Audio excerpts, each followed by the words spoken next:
Alright, come on in, hit the like button, think about subscribing if you're not already. If you're new here, welcome to the channel, but most importantly, welcome to the Viking family. So this is my personal opinion / review for the 2024 Netflix French thriller film called The Wages of Fear.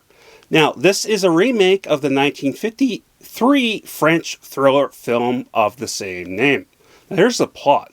When an explosion at an oil well threatens hundreds of lives, a crack team is called upon to make a deadly desert crossing with nitroglycerin in tow. Now here is some of the cast.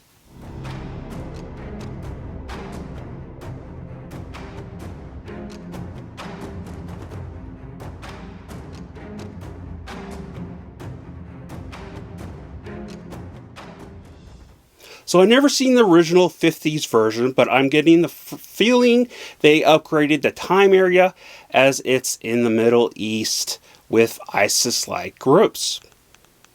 The main plot made no sense to me in this time they chose. You seriously couldn't have used something much better than something as an unstable and liquefied nitroglycerin in modern times.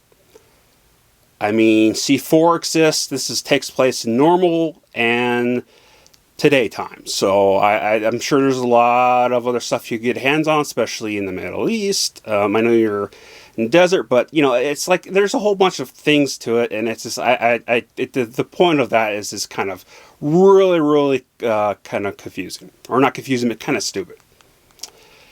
It had stupid logic spots as well. Other than that, the explosion expert just randomly leaving a huge thing of nitroglycerin on top of a gas drums.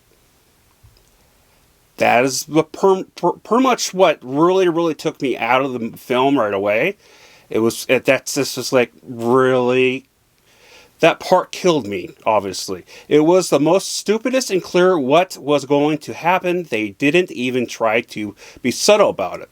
The sound design for the hits sounding cheap and seemed slightly off to me when they were hitting people with fists, kicks, batons, you know, all that stuff. It didn't make sense. It was off. It was off. The story started to feel like it had very lazy writing.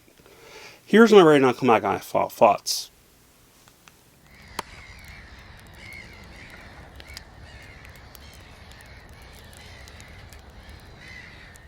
Again, I haven't watched the original, but it has to be much better than the writing for this specific remake. I personally say you shouldn't watch this. Definitely a pass on my suggestions.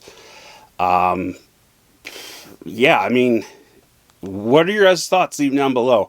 This unfortunately wasn't the best day for me when it comes to movies. I honestly went in with low expectations because it's a reboot and it's French, and no offense to the French people, but your films tend to be not that great writing compared to, say, South Korea or Bollywood or Scandinavian countries, especially Scandinavian countries, because they tend to be really good, high budget, you know, all that stuff. Same thing with South Korean films, especially when it comes to horror. But it was not good. It was not good. I definitely would say stay away from it, pass on. But in the meantime, maybe there is going to be something out Sunday, which I'm hoping to put out that I can suggest to you guys. It's called The Pagan King, I think it is. It came out in 2018. We'll see. But yeah, so in the meantime, remember, I love you all. Please stay safe. Spread the love, most importantly. Skål.